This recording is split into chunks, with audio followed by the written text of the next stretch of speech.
Well, hey, good morning, everyone. Welcome. I'm Patrick Pfingsten. I write the Illinoize political newsletter. Welcome to our pre-election preview live show here on YouTube and Facebook and the Twitter machine and wherever else you may find us today. I'm very glad you've decided to join us for a few minutes. We've got a very interesting show coming up over the next hour or so.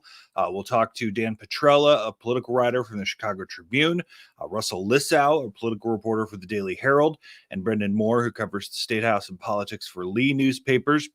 We'll talk a lot about campaigns and politics and races that are important and happening around the state. We'll take your comments and your questions as well.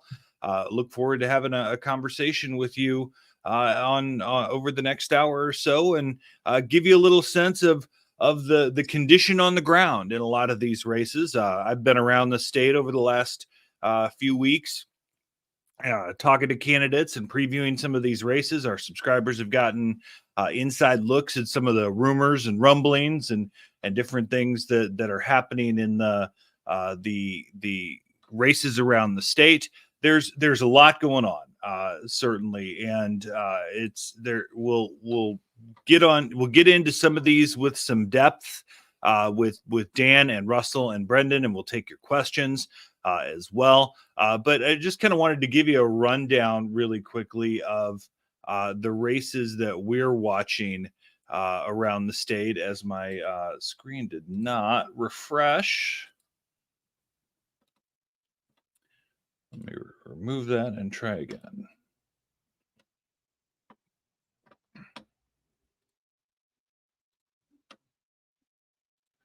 Technical stuff. All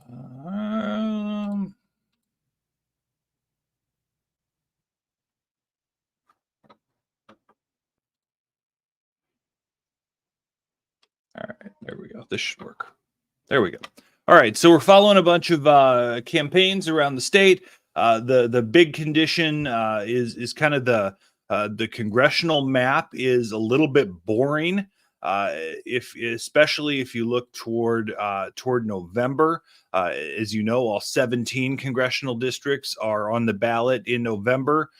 Probably worth mentioning that due to gerrymandering, there's probably really only one race in the state, the 17th district, that's held by Congressman Eric Sorensen from Moline, that may even be competitive this fall. He likely faces retired Rockford Judge Joe McGraw, though McGraw has a primary to deal with as well on Tuesday. We'll touch on these five races: the 4th congressional district Democratic primary, the 6th congressional Democrat, the 7th Democrat, the 11th Democrat, and of course the 12th Republican. It's only one of these is really a big race. Though it will be interesting to see how they sort of play out over the next what is it, 4 or 5 days until we get to primary day. 4th congressional district. Of course, we'll get into this with Dan Petrella a little bit in the on the southwest suburbs out to the west suburbs. That's Congressman Chuy Garcia, who's facing a primary from Chicago Alderman Ray Lopez. And that's a safe Democratic district in the fall. The 7th congressional district is a lot of the Loop, and then down to the south side gets down to about 71st and Halstead and MLK, and then goes all the way out to Hillside, Bellwood, Forest Park, Oak Park. That's Danny Davis's district. Davis, my interesting stat on that race is Davis is more than a year older than Joe Biden. There was a lot of expectation that he was probably going to step aside, maybe for Melissa Conyers-Ervin. She got into the race, had some ethical issues. Davis got into the race too, and we thought this would kind of be a banger of a primary, and it's kind of turned into a little bit of a sleeper. So we'll talk to Dan Petrella about that race coming up. The 6th district that we're also watching, This is a DuPage into Cook County district. It's got Elmhurst and Glen Ellen, Downers Grove, where Sean Casten lives, and then down into some of your more conservative parts of southern Cook County, like Orland Park, Tinley Park, and then even into kind of Mount Greenwood in that area into the city of Chicago. This was the race in the suburbs that Republicans played the best in 2 years ago. It's unlikely that they'll play that seriously in the fall. Sean Casten is facing a challenge from the left, a public health advocate. I don't know what that means. Manor Ahmad is the main challenger. There's also a union operator named Charles Hughes in the race. Casten has made a name for himself on climate issues, but in Democratic primaries right now, the whole issue is Gaza and Israel. So that's kind of become the defining number on that race as well. The 11th congressional district stretches from Lake into McHenry and Boone and DeKalb counties down to Kane and DuPage County, and all the way down into southern Will County as well. This is Bill Foster's district. He faces a challenge from the left as well, a human rights lawyer named Qasim Rashid. Rashid has not raised a lot of money and has essentially done an internet campaign for the most part, which can almost be said of Darren Bailey too, as we talk about the 12th district coming up in a minute. The idea that Foster is untouchable, I don't think is true. He got a little bit of a scare from Rachel Ventura 4 years ago, who's now in the state Senate, was then Cook County or Will County board. Rashid probably hasn't done enough to make this a close race, but it's interesting to see how the dynamics of this race have continued to play and move Foster a little bit to the left as well. We'll talk about the 11th with Russell Lissau coming up. Then the 12th congressional district is obviously the big one in the state. This is a Republican primary that covers the southern third of the state, essentially touches Missouri, Kentucky, and Indiana. It goes from Matthew Charleston all the way down to Cairo and then up to almost East St. Louis.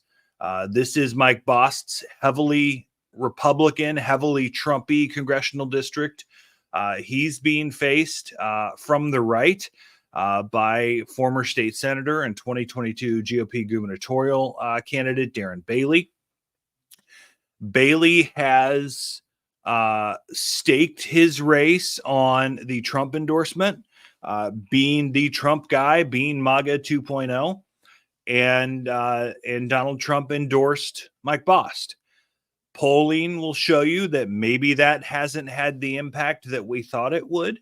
That Bost's numbers we kind of expected would just skyrocket after the Trump endorsement, and we haven't necessarily seen that. A recent Republican poll, a recent Republican poll showed a 6-point race between Bost and Bailey. The break, though, was, and I had this for subscribers this morning, the break was that Bost and Bailey were tied among Trump voters. It was that 6% that essentially went to Bost from Haley voters. Now that Nikki Haley's out of the race, what does that do to Mike Bost? And that's going to be really interesting to see come election night. Bost has swamped Darren Bailey on television and has been on TV essentially unchecked until the last couple of weeks since the first week of January. So it's going to be interesting to see how this one shakes out over the next few days, because it's going to be it's really one of the highest profile congressional primaries we've seen in the state in a while. The state Senate map is interesting in the fall, because you've only got 6 primaries out of, I think, 23 Senate races that are on the docket this fall. There, and we won't get to all of them, but there are a handful of close ones. And Natalie Toro, an appointed Senate Democrat, is part of a huge Northwest Side race, the 37th. She's been pigeonholed as kind of a moderate by progressives who are trying to take that seat back. It was Christina Passione-Zayas' seat, and then Toro got the appointment, and now progressives are going hard after it. Don Harmon has spent over $1.5 million on this race, trying to protect his incumbent, and there's a concern that not only may she lose, that she may finish third. So it's a rough environment for Toro right now in that 20th district. In the 37th district, this is an open seat. Senator Wynn Stoller is resigning or retiring, not seeking re-election. It goes from Peoria essentially up to Rochelle and Dixon and all the way over to Iowa. This is a three-way race for the seat. Lee Ariano, who is the former mayor of Dixon, Chris Bishop, who's on the Dixon City Council, and Tim Yeager, who's on the Henry County Board, are all in this primary. They're essentially copies of each other on policy, and are all, I've been down in that district, and all were very nice gentlemen, and all spoke essentially the same way on a lot of these issues. So the question here, I think, is what impact Dixon will have on that race, because you'll have Ariano and Bishop kind of competing for the same group of voters. And then where does everyone else break in the rest of that district? The 53rd district goes from Indiana to Peoria, and then basically the far south suburbs in Channahon and Will County, all the way down to Bloomington and the Ford Champaign County line. This is a 4-way race, but it's essentially a 2-way race between Grundy County Board Chairman Chris Balkema, a ag teacher and farmer from Pontiac named Jesse Faber. Disclosure, Faber's one of my best friends. He's got no special treatment here, but just so you know that. Former Livingston County Board member Mike Kirkton and former Iroquois County Board member Susan Wynn Bentz. This is essentially a race between Balkema and Faber. Balkema's gotten a lot of money from business groups, from American for Prosperity, Farm Bureau, and ag groups are in big for Faber. And Faber just went up on TV, which I think is essentially the thing that, if it catches on, very Trumpy spot, just a quick little 15er, could be enough to change some undecided minds, or just in this race in such a big district, just give enough name ID to get him across the finish line. And we'll go into the House here in a few minutes, but just one last Senate race I wanted to touch on is that of State Senator Terry Bryant, who has a huge stretch of Southern Illinois, stretching from Missouri to Indiana. She's from the Murfreesboro area, longtime corrections employee, kind of more on the, she's a conservative by no means, but she's also union friendly, which some conservatives have been critical of her for over the years. She's being challenged by Wesley Cash, a former assistant state's attorney in Jefferson County, who has run a weird race. Weird, I think, would be the way to put it.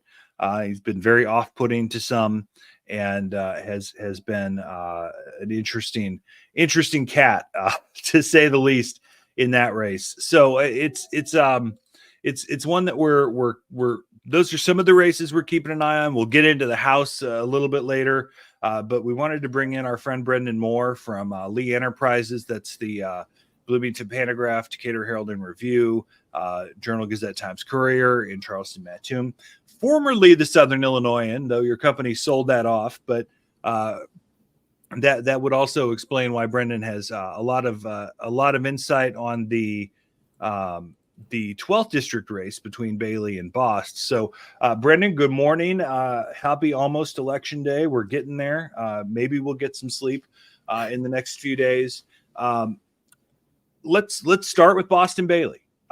This is the race in the state this year.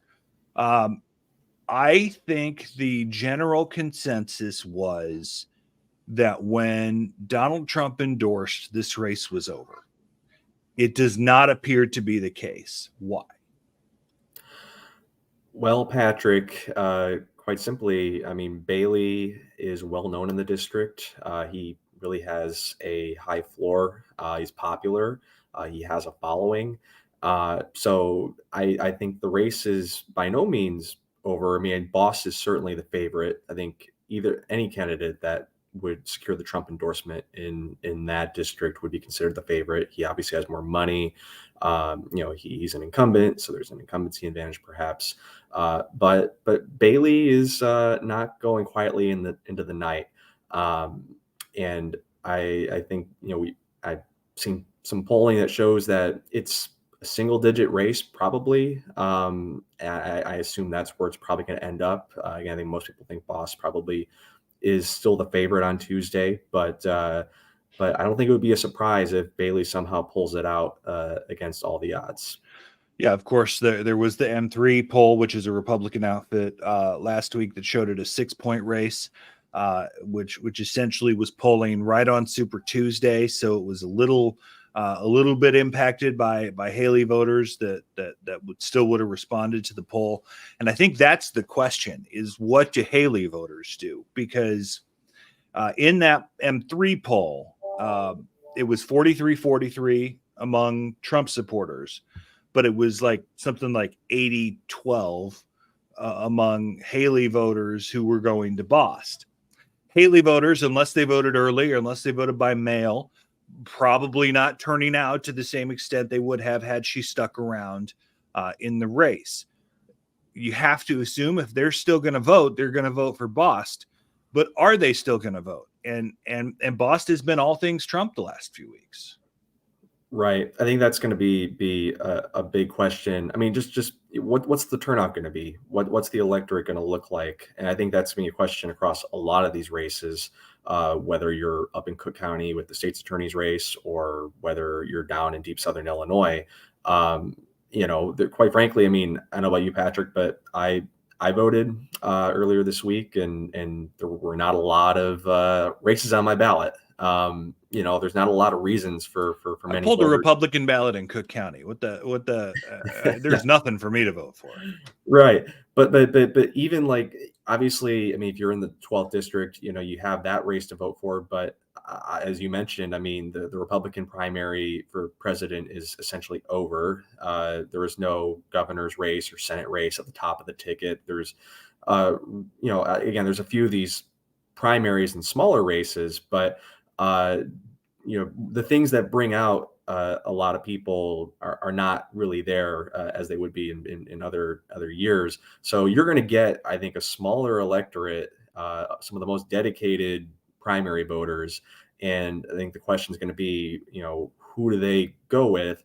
And, in this case, as you said, I mean, with Trump, it was pretty much tied. And, will some of the messaging that Bost has blasted in the airways the past few weeks seep through? He's really tied himself to Trump. Obviously, he has the endorsement, and it's been all over his ads. And where are those votes coming from? Obviously, Bailey represented a significant chunk of the district in the Senate and the House before. In Bost, it's still pretty new terrain there. So if he has good turnout over there, maybe that helps Bailey, or maybe Bost, pulls it out with his strength in Little Egypt and closer to St. Louis. So a lot of variables in play. And I just got a text saying, why did you tell people you pulled a Republican ballot? Well, it's public record, first of all, so you can find it. And second of all, I've been very clear of my feelings about Donald Trump, and I voted against Donald Trump. So there we go. That's out there. I wanted to move to the 17th congressional district. if there's anything left in this state that looks like a swing district or a competitive congressional district, it's the 17th. Eric Sorensen, who's the former TV weatherman, is in his first term. He sort of pulled an upset, I would call it, last year. I think going in, even with the headwinds against Republicans, I thought Esther Joy King was going to win that race, and he ended up winning. Has maybe not been over the top in getting around and getting out there and making a name for himself, other than, kind of using Twitter.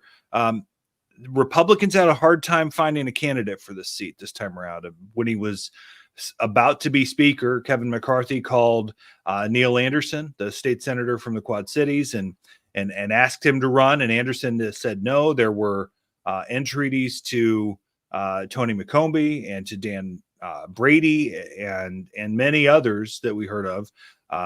Eventually, a recently retired Rockford, Winnebago County judge, Joe McGraw, gets in. He's running solely on law and order and border. And I don't know how that plays come November. We don't know what anything's going to look like come November, but he has a relatively nominal primary and a farmer named Scott Crowell from the Quad Cities area. I haven't done a ton on this primary because I don't think it's a big one. What do you know about it? Yeah, clearly Joe McGraw is the candidate of the Republican establishment. He was recruited in the race by the NRCC. And as you mentioned, Scott Crowell is kind of a farmer who has not has a union background too, but hasn't raised a whole lot of money. He got into a little bit of trouble because he was putting Trump seal of approval on some of his mailers. He's not been endorsed by Trump, and they made that very clear. I think that the McGraw people are taking it a little seriously. I mean, they put out some messaging against Crowell, which I don't think they would have done if they didn't think he didn't pose a threat at all. But I think most expect Joe McGraw to win this primary to take on Eric Sorensen. And like you said, I mean, he has really leaned into those law and order issues, which makes sense with his background as a judge. And they believe that, he actually can speak pretty authentically to those issues. Given his background, it's not just empty rhetoric, but whether that's going to be an issue that resonates with general election voters is a whole other thing. I mean, in a Republican primary, sure, but obviously this is a very key swing district. Democrats, if they want to win the House, they're going to have to hold this seat. And it'll be interesting to see how he pivots if he does win the primary on Tuesday. I want to move to the state house in our remaining couple of minutes together, Brendan. You are in on this 102nd House District race, which is unbelievably goofy. Adam Niemerg, who's the state rep who was elected in 2020, got redistricted to include a whole bunch of new area to the north. It essentially goes from Danville to Lawrenceville, almost Champaign to Lawrenceville. Huge district. He had a goof on his petitions. He got kicked off the ballot. The IEA, the Illinois Education Association, engineered him to get kicked off the ballot. And then they recruited a candidate to run against Niemerg in a write-in race. Jim Acklin, who is a superintendent in Chrisman in Edgar County. He was longtime superintendent in St. Joe in Champaign County. He's a Paris guy. All in that district.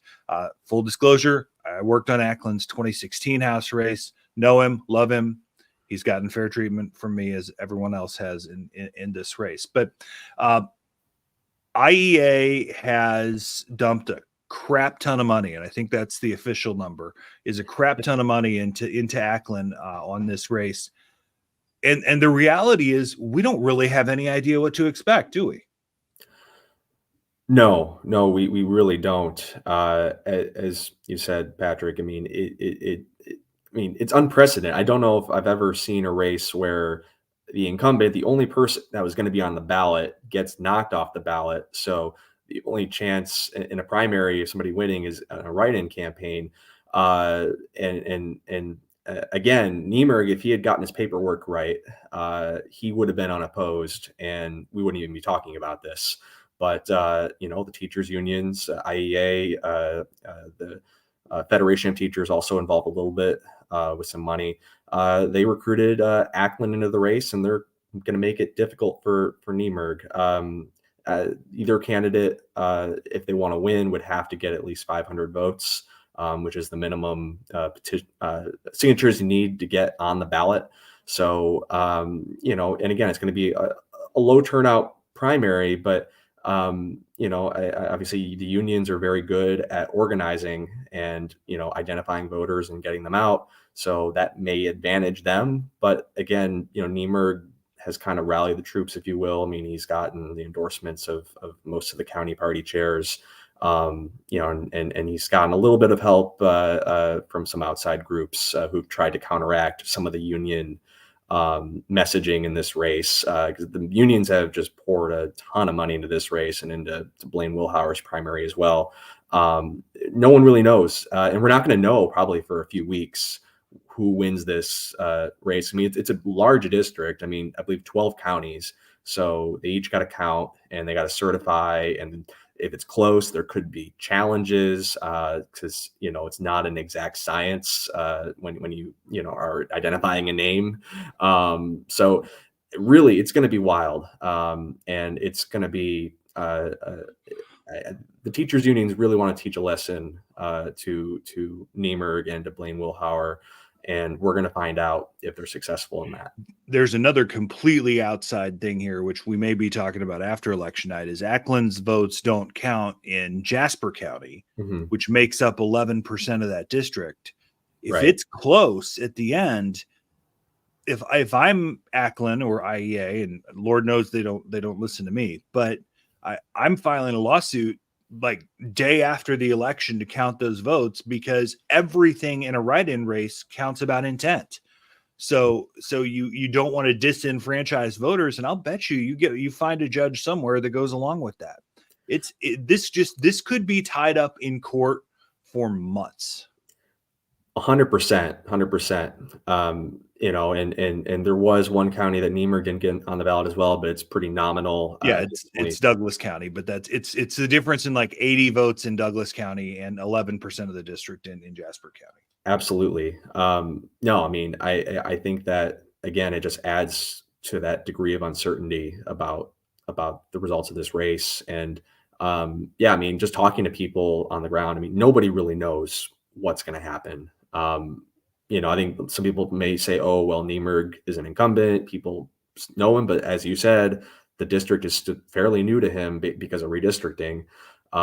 So we're just going to have to wait and see. Not even on election night. We're going to have to wait and see a couple of weeks, after when all the votes are counted. Really quickly, Brendan, the 110th House District is essentially the same race, except both candidates are on the ballot.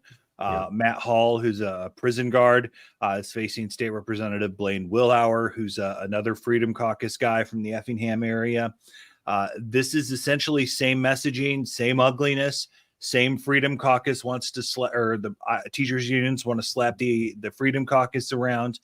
This one feels a little bit more like it shifted to Wilhauer in recent weeks. I don't know if Hall's message petered out or exactly what happened, but it seems a little bit more like the norm is going to hold in this race.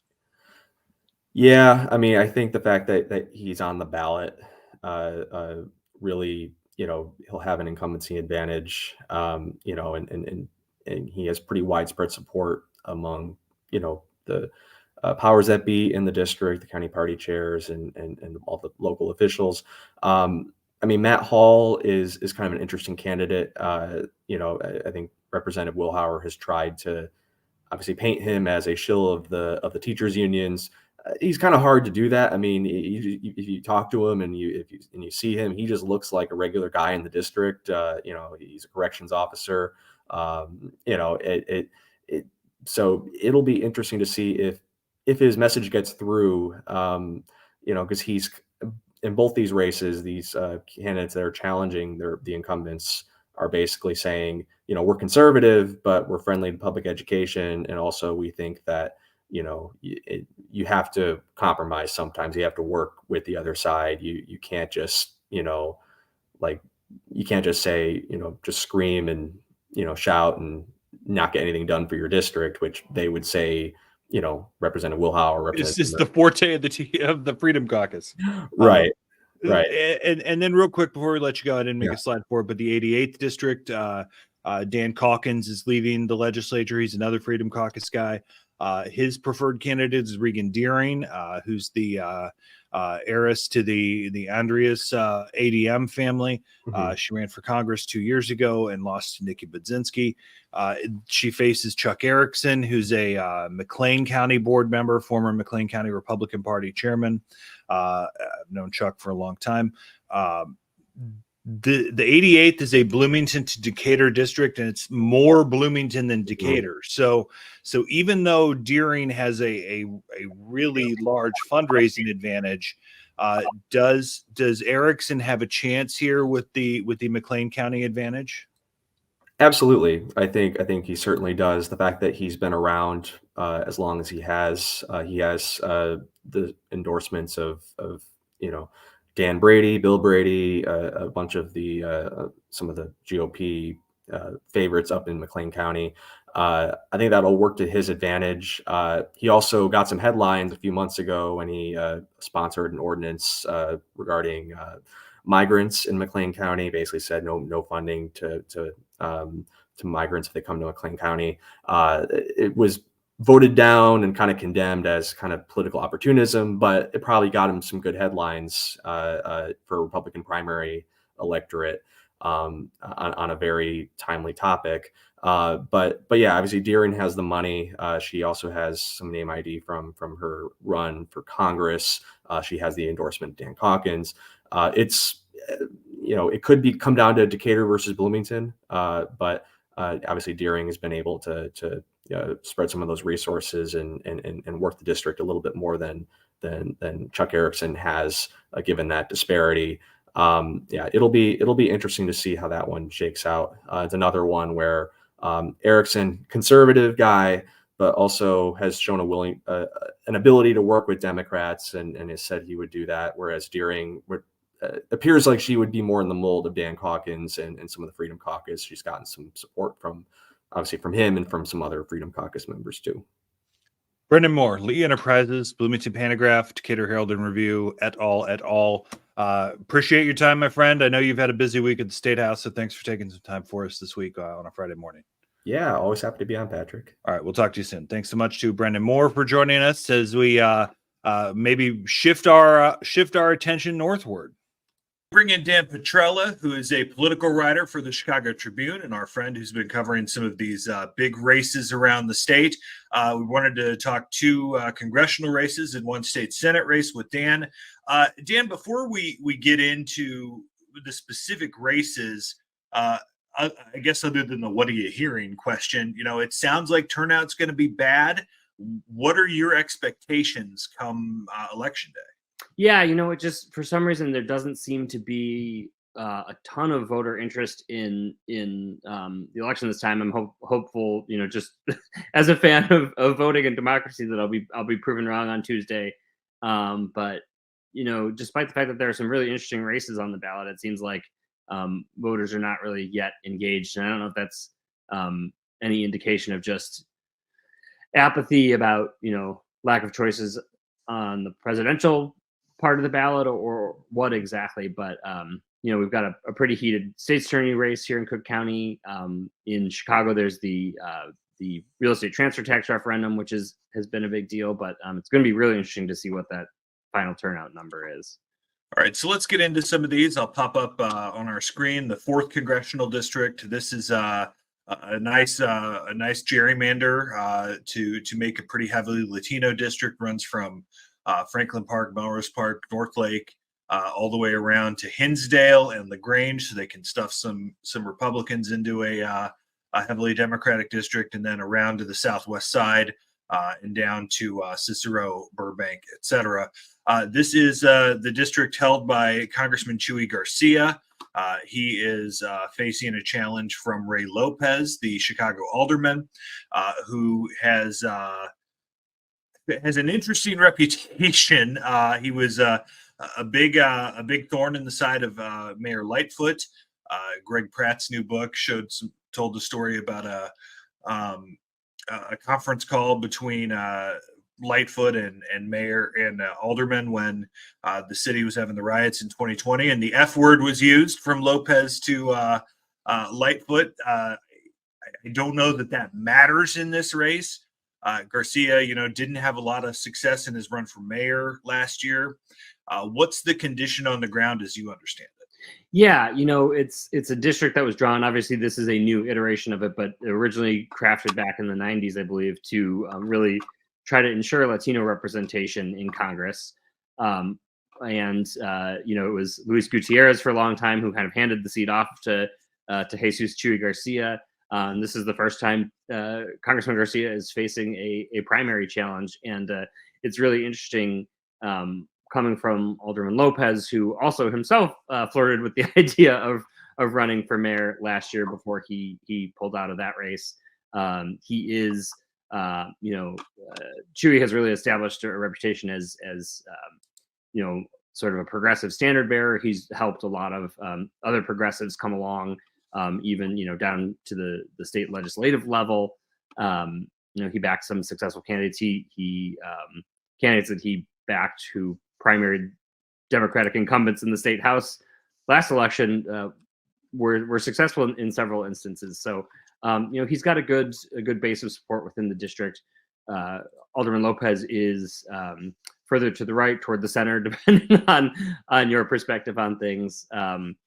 He is a somewhat frequent guest on Fox News, which I'm not sure how well that necessarily jibes with the bulk of voters in the district. He points out that he still supports a lot of, or has supported a lot of labor related issues, things on minimum wage and worker leave and things like that folks in the district would support. And he tries to sort of cast himself as the more reasonable, moderate voice in this race. It's interesting that Lopez is not your traditional Democratic candidate either. I mean, if there's a segment of that, and Lord knows I'm a white boy from downstate Illinois, so I'm not the expert in the demographics and internal politics of Latino voters, but he's gay. He's been a little more centrist on immigration issues. He's kind of trying to do that pro police angle. So, and yeah, he's been he tagged as a has the Republican. endorsement of the FOP. I mean, which is again interesting how that is perceived, by voters. I think it's an interesting question, and I think the also a white guy who grew up in the suburbs here, but just I think there's a realization that maybe there's more diversity within the Latino vote than maybe folks have acknowledged in the past. It'll be interesting to see how that plays out in this race. Obviously, the migrant crisis is an issue that has come up in this race as well. So how voters will weigh all of that, it's going to be really interesting. Lopez just really hasn't had the resources to compete in the way that maybe he would like to, but being a sitting alderman and ward committeeman, maybe he has a ground game that can help him sort of even the playing field a little bit. I do think it's safe to say Garcia is a heavy favorite going into election day on this one. The 7th congressional district. This is one, and we were talking about this a couple of days ago, that I thought was just going to be a banger. I thought it was going to be hotly contested and all over TV and mean-spirited and wild.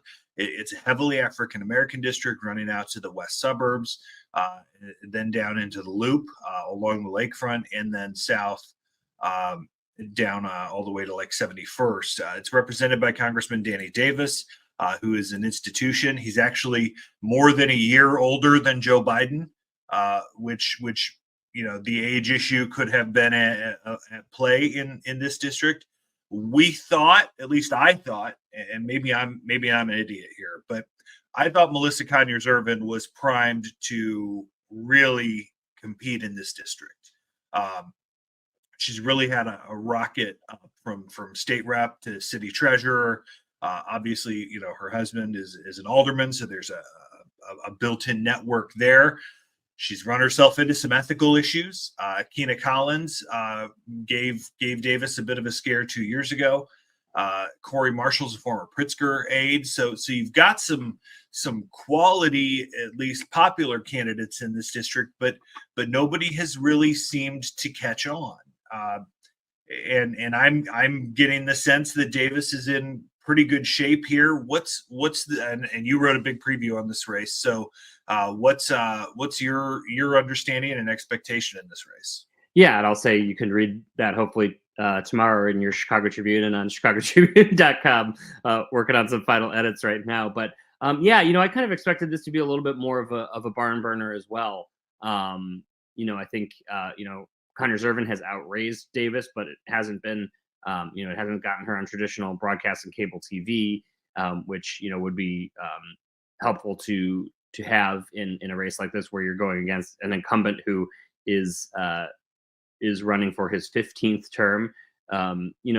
The narrative that the other candidates in this race have tried to paint, and it's one that Keena Collins now is pushing for the third election cycle in a row, is that while he's done some good stuff in the past, Davis has been around long enough, and it's time to sort of pass the torch on to the next generation of leaders.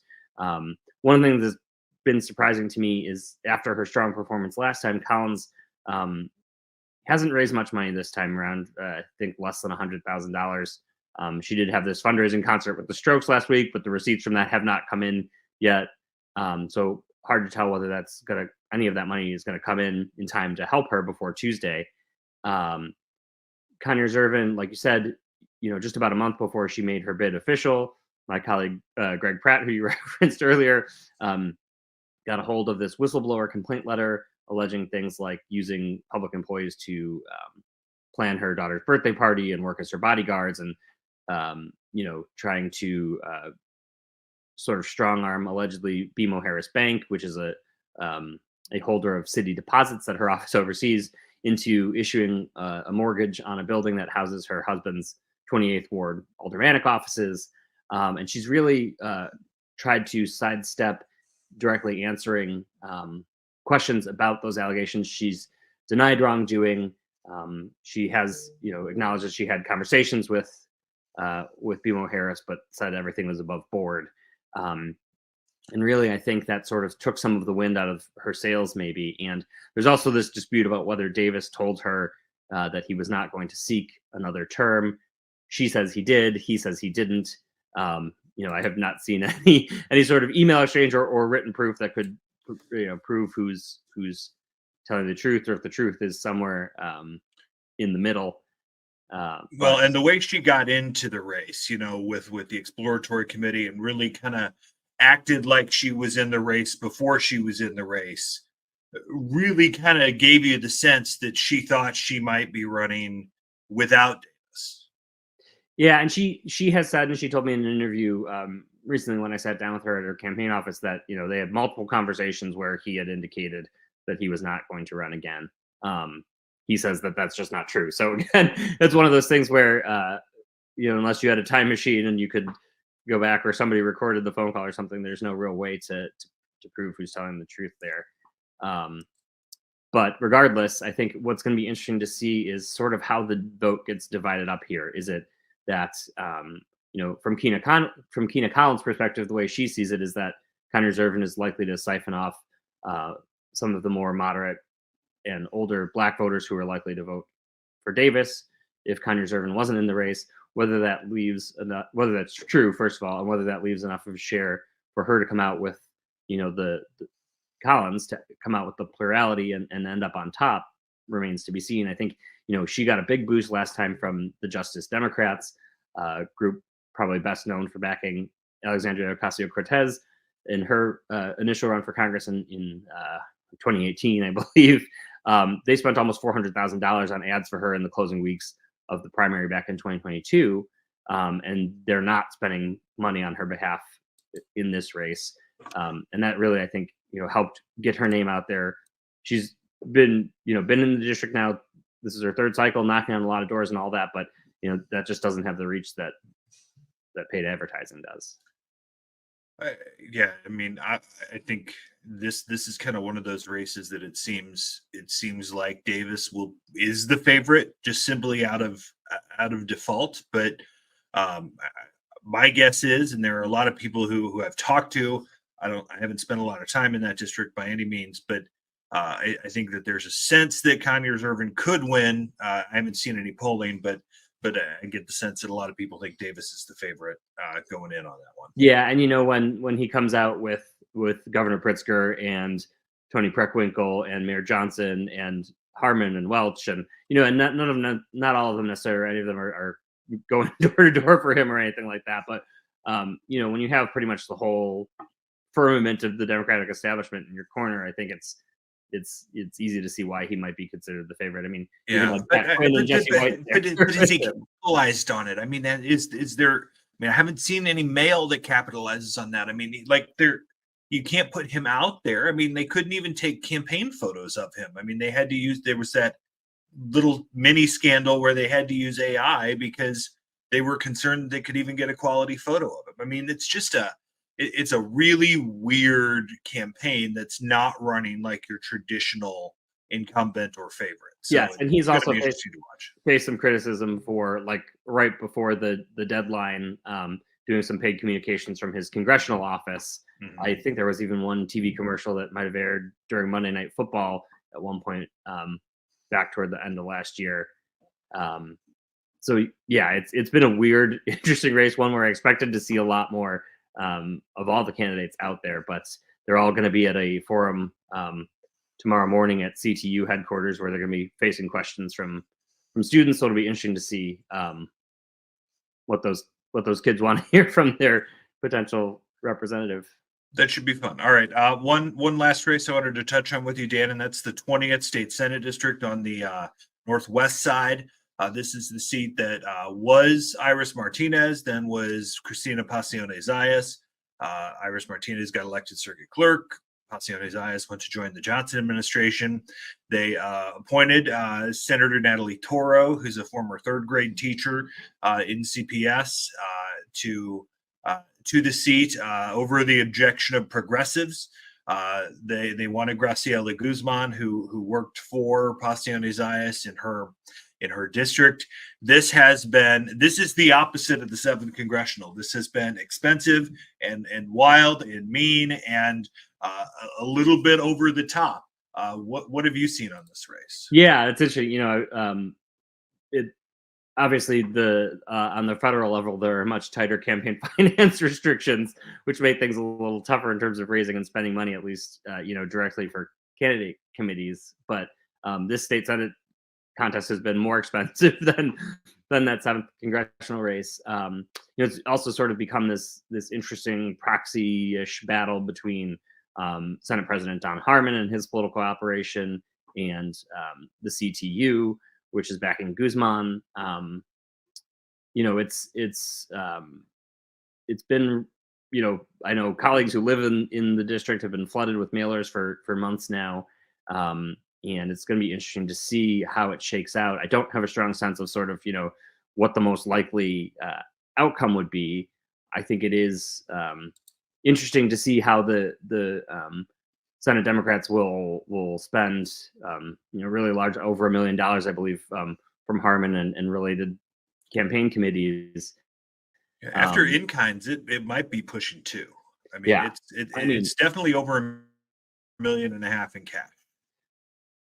And first of all, that's just wild to think about in a state legislative race. I mean, I know we've been seeing these contests get more and more expensive kind of since Bruce Rauner first came on the scene. It's one thing downstate, not even in a primary. In general, could spend $1 million or $2 million just based on broadcast TV. But in the city, when you're not usually buying broadcast, a $2 million race is just outrageous. Yeah, the only other one that comes to mind immediately, and I'm sure there may have been others, was when the Democrats went after McAuliffe years back. Mm-hmm. but yeah, it goes to show that if you're one of their incumbents, and they protect you. Yeah, they will, whether or not you were elected by voters in your district to that seat, they will use resources to protect you. What's the story with Dave Nyack? He's an interesting figure in this race. It would be one thing if this were just head to head, two Latino women, one progressive, one who's claiming to be progressive but was appointed by a moderate. He's kind of throwing a wrench into this race a little bit with conventional thinking. He's a doctor. He's got a hobby farm downstate. Has put a bunch of his own money in. What's the impact he might have on this race?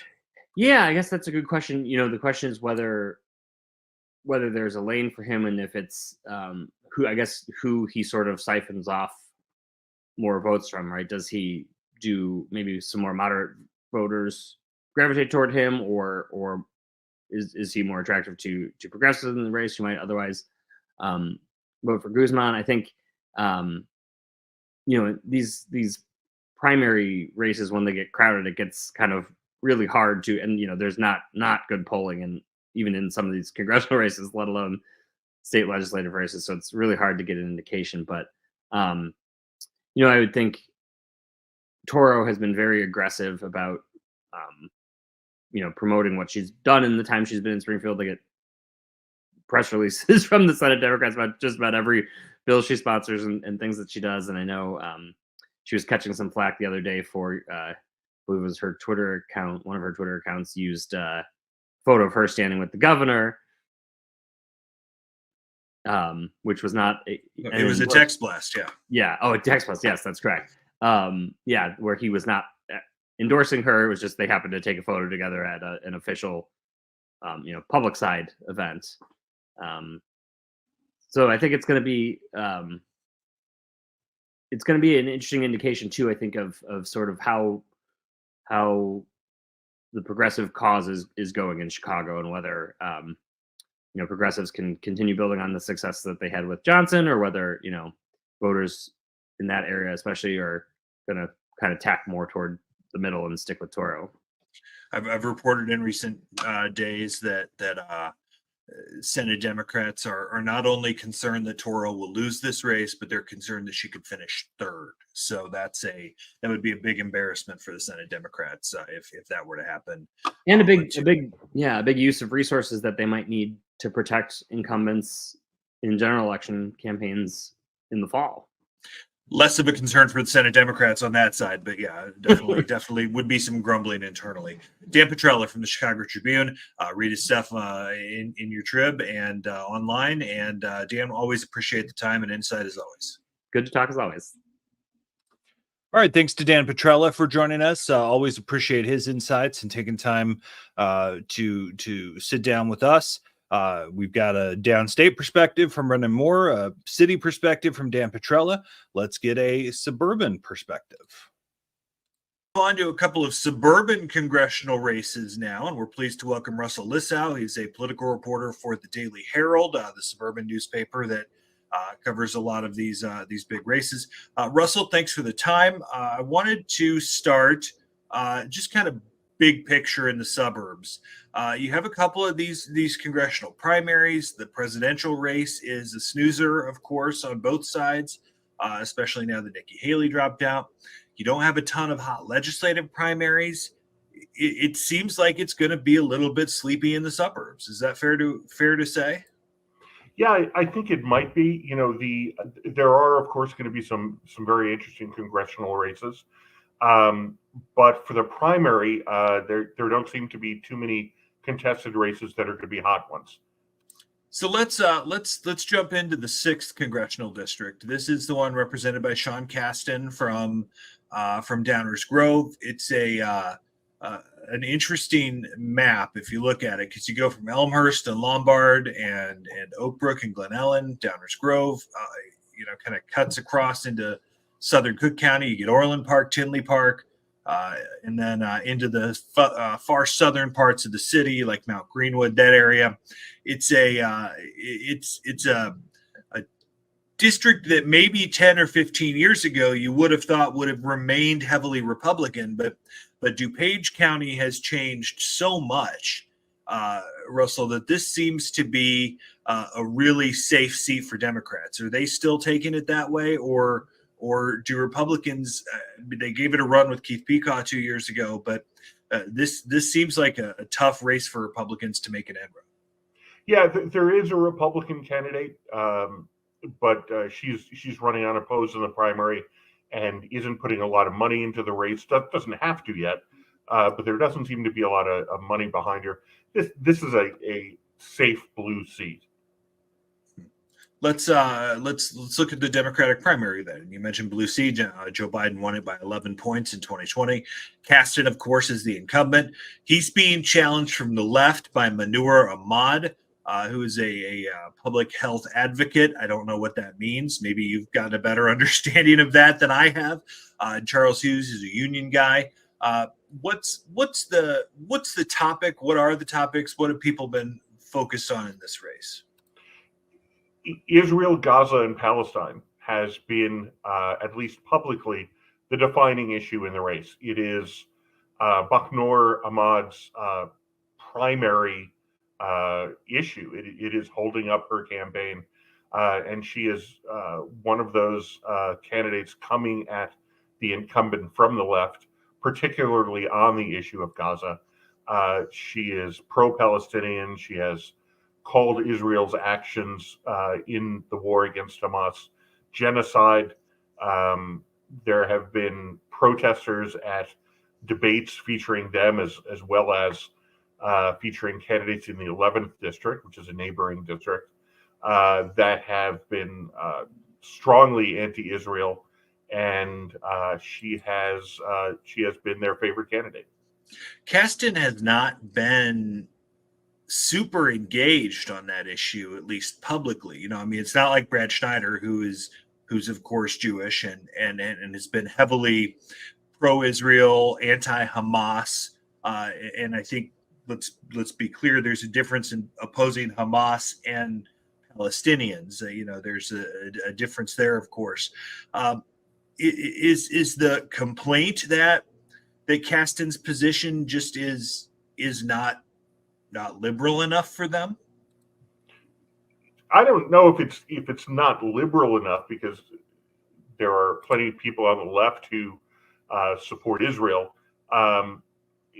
It's certainly not pro-Palestinian enough for them, and for the people on the far left who are critical of Israel and its right-wing government. Kasten very much is the enemy, and he has, in his time in Congress, Kasten primarily has focused on domestic issues, energy production, the environment. Those have been his big focuses. So now it's foreign policy, specifically Israel and Ukraine, that are getting a lot of attention, and he's been on the defensive. Kasten, you mentioned this. I mean, if you ask a normal person who's engaged in politics, what do you know about Sean Kasten, or even barely engaged in politics, they're going to say he's the climate guy. Right. That's what he's staked essentially his entire congressional career on. In a world where, of course, Israel, Ukraine, border have really dominated the political landscape, and he's been talking about other things in his time in Congress. Are voters feeling connected to him, or is he trying to kind of scramble and reset his position as we get close to a primary? I don't know that he's resetting. Climate change is still a big priority for Congressman Kasten. If you look at his public statements, the legislation that he's promoting, if you look at his social media output, clearly the environment, energy, and climate are his key focuses.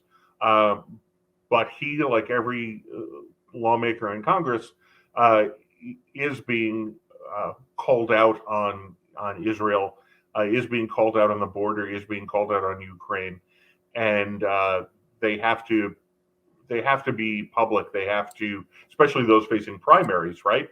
They have to get those statements out there. Otherwise, it might look like they're ducking it. And those allegations haven't come out in this race, but they have in others, which we'll get to. But it appears Casten's heavily funded compared to his two opponents. Obviously has the institutional background there, and seems like the favorite going into Tuesday. Moving to the 11th congressional, this is the one that I thought going in, or at least over the last couple of months, that if Bill Foster's opponent Qasim Rashid could raise some money, he could maybe make some waves. This the 11th district. This is another good fun gerrymander that gets from Lake County into McHenry County, almost all the way over to Rockford, and then cuts down into Kane and DuPage and Will counties as well, and is represented by Bill Foster from Naperville, science guy, as we well know. It's a district Biden won by 15 points in 2020. Expected to be pretty safe, though Republicans do have a primary for this race. Foster's opponent, Qasim Rashid, his message sounds a lot like what we've been hearing in the 6th, doesn't it, Russell? It has been. It's a very similar message. Although I think Qasim Rashid has a better platform and a more well thought out platform than Manor Ahmad in the 6th. He's also doing much better fundraising wise and getting his message out there. Despite the fact that he has pledged not to take any corporate money in the campaign, not to take any PAC money, which is usually something you hear from somebody who isn't well funded. They're not getting the PAC money, they're not getting donations, so they turn that into, well, I promise not to take money that, frankly, I'm not getting anyway. He's been a very well funded candidate and has outraised Foster from independent donors in several quarters, and in one quarter, I believe it was fall of 2023, outraised him. Period, which was a surprise. But yes, to get to your question directly, the Middle East has been a very big part of Qasim Rashid's campaign. He's a human rights attorney. He has made Gaza and what's happening to the civilians in Gaza a very important issue. It's also worth mentioning, because Rashid has made "I'm not taking corporate money" a centerpiece of his campaign, is that corporations can't give federal money. There are some corporate employee PACs and things like that, but it's not like Boeing is writing a check to Bill Foster or anything like that. So just on that one. But Foster, well, if I could correct you on that, they can. I mean, Boeing has. I know Boeing has a political action committee. There are wings that Boeing. It's separate. It's separate though. The governing structure is separate. It's not from like the CEO itself. There's a separate wing to it, because they can't actually write the check from Boeing, LLC. It's got to come from a separate outside PAC.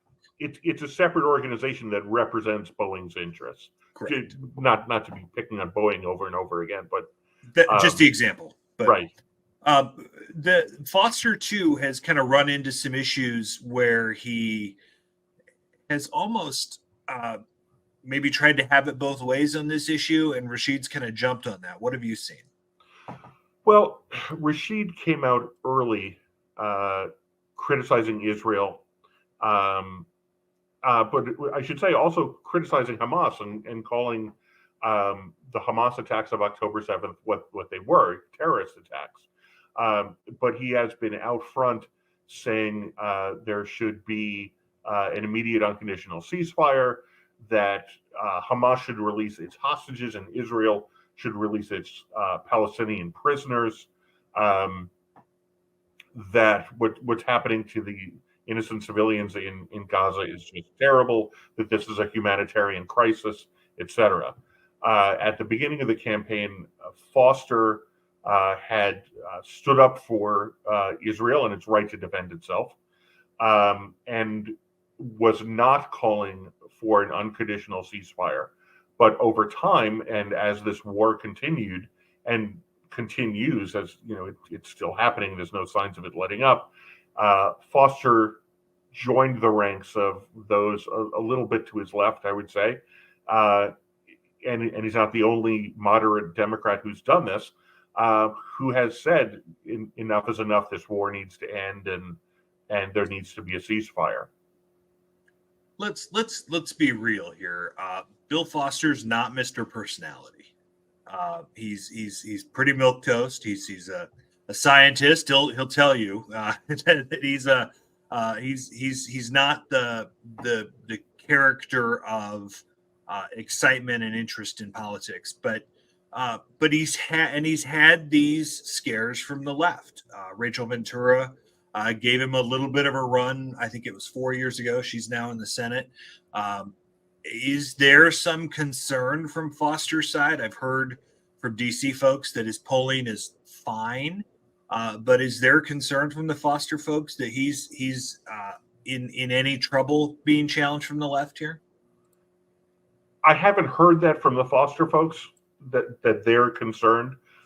What I have seen, though, is Foster going on the attack and going negative, even in the endorsement interview, the joint endorsement interview he did with the Daily Herald and Qasim Rashid.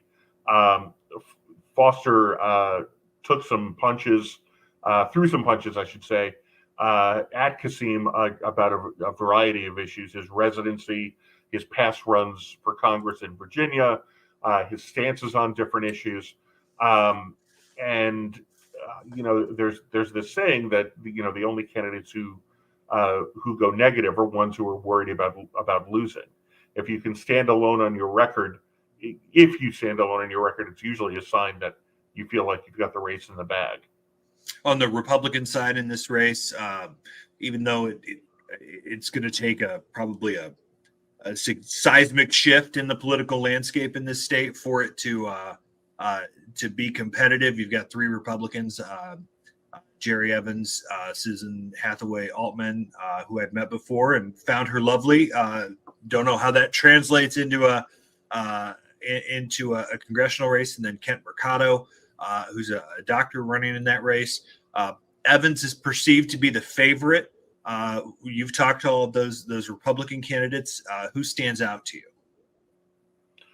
I think they each stand out for different reasons. How that translates to Republican voters in a primary, I really don't know. I'll be the first to say that I'm terrible at prognosticating who's going to win a race. Evans is building himself as a conservative candidate. He's pro-family. He's anti-abortion. In 2022, he was one of the few candidates in that race who wanted a federal ban on abortion, although he says he doesn't now. Susan Hathaway Altman is also touting her conservative bona fides, anti-abortion, but believes that it should be decided at the state level, as the Supreme Court has decided. Interestingly, she's the only candidate in this race who is downplaying, and has from the beginning downplayed, the January 6th siege of the Capitol. She has denied that it was an act of insurgency, and called in our interview for many of the people facing charges in that case from that incident to be released and the charges dropped. Kent Mercado bills himself as more of a moderate Republican, and his stances seem to be much more moderate than the two others. Be interesting to see. election denying January 6th stuff doesn't win you that race if you're a Republican. So Russell Lissau from the Daily Herald, appreciate your time and your coverage and your work as always. And don't be a stranger. We appreciate it. Thank you for having me on. All right. So there's a preview of the 6th and 11th congressional districts from Russell Lissau from the Daily Herald, our friend John Lopez. We mentioned Qasim Rashid, kind of not really gaining traction in that 11th district. Mentions that he has raised over $860,000 so far. So he has raised some money. He's not on TV though, which is interesting in this in the world that we're living in. And I mentioned on a podcast I taped yesterday with our friend Colin Corbett that living in Cook County, I'm very happy that with the switch to digital and people pounding YouTube ads that I am a YouTube premium subscriber, because that is saving me from being exposed to all those campaign ads. So wanted to talk about some of the House races that we didn't get to earlier. You've got 15 Democratic primaries in the House, from Lillian Jimenez, Kim Dubucle, Sonia Harper, Abdul Nasser Rashid, Angie Guerrero Cuellar, Edgar Gonzalez, Teresa Ma, Justin Slaughter, Thaddeus Jones, and Mary Gill, as well as Matt Hansen from out of Montgomery. These are mostly city-based. I have heard some rumblings in recent weeks about some concerns over Jimenez, Rashid, and Hansen. House Democrats have been putting mail out in all of those districts, but we're not really expecting anything earth-shaking in those districts, but we'll obviously be keeping an eye on them. There are 8 Republican primaries in the House. 3 specifically. We talked about the Niemerg and Willauer races with Brendan Moore. The really kind of goofy races down to the southern corner, southeastern corner of the state, drifting all the way up towards Champaign and all the way off almost towards St. Louis. I think if we're talking about House races, though, we have to talk about the 31st, which is the district represented by Mary Flowers, who is a long-standing House Democrat. She's been there since like 1986, and has been an institution in that district. It's a little bit more gerrymandered than it used to be. She's kind of down like 91st and state all the way over now to pick up parts of like Justice and Hickory Hills and Chicago Ridge. But in the city is the heavy portion of that district. She is being challenged by Michael Crawford, who's a dean of the Chicago School, which is like a kind of a niche college for psychiatry or psychology and behavioral health or behavioral sciences. Speaker Chris Welch has essentially put $1.5 million into Crawford's campaign, either through himself, his members, or has been facilitating it through a lot of unions. It's rare that a speaker tries to take out a member of his own caucus, but Flowers has made some enemies in the last couple of years. She found herself kicked out of leadership and banned from Democratic caucus meetings because she had compared the way a staffer dressed to that of a Nazi. Not good, not ideal. So she has found herself on the wrong side of House Democrats. As I'm talking to people, though, there is a thought that even without money, she's such an institution in that district that there is certainly a chance Mary Flowers could win. If that's the case, that's a big slap in the face for Chris Welch and his operation. The 76th House District is an open seat. This is the one where Representative Lancey Ednock is not seeking re-election. It covers LaSalle County to the south. It's LaSalle, Peru, Ottawa, and then has this little tail that sneaks up and gets a bunch of DeKalb where you've got the more liberal Northern Illinois University community. Two candidates in that Democratic primary from DeKalb. The mayor, Cohen Barnes, calls himself a moderate. He's the centrist in the race. Carolyn Zasada is a progressive city council member in DeKalb. And then Yednock's former legislative assistant, Amy Murray Briel, is the LaSalle County candidate in that race. She lives near Ottawa. It's interesting. I was down in this district a couple of weeks ago, and Barnes calls himself the moderate, Zasada calls herself the progressive, and Murray Briel calls herself the pragmatist, and that it'll be interesting to see whose message bleeds through in what is essentially a really weird district, because it's kind of in a TV no man's land, and they're not connected communities by any means. So and essentially you've got 60% of that district in LaSalle County and 40% of that district in DeKalb. So you've got Barnes and Zasada who are competing for that same block of voters in DeKalb, and still trying to break through a little bit in LaSalle County. If Murray Briel holds serve in LaSalle County, she wins. So that's definitely a race we'll be watching come Tuesday night. The 79th Democratic primary, this is to face Republican Jackie Haas in November. This House Democrats recruited Geneva Walters, who's the outgoing superintendent of Kankakee schools. She's got a challenge or another opponent in that race, Billy Morgan, who used to work for Pat Quinn, and two other Democrats in that race. Robert Ellington Snipes is one of them, who's a longtime Kankakee Democrat Politico name, kind of a perennial candidate sort of name in that district. I think House Democrats were expecting Walters to kind of sail through the primary, but she has not been particularly visible or out there thus far, and has made this an opportunity for Morgan to win, and that's going to be, I think maybe he's the favorite going in on Tuesday.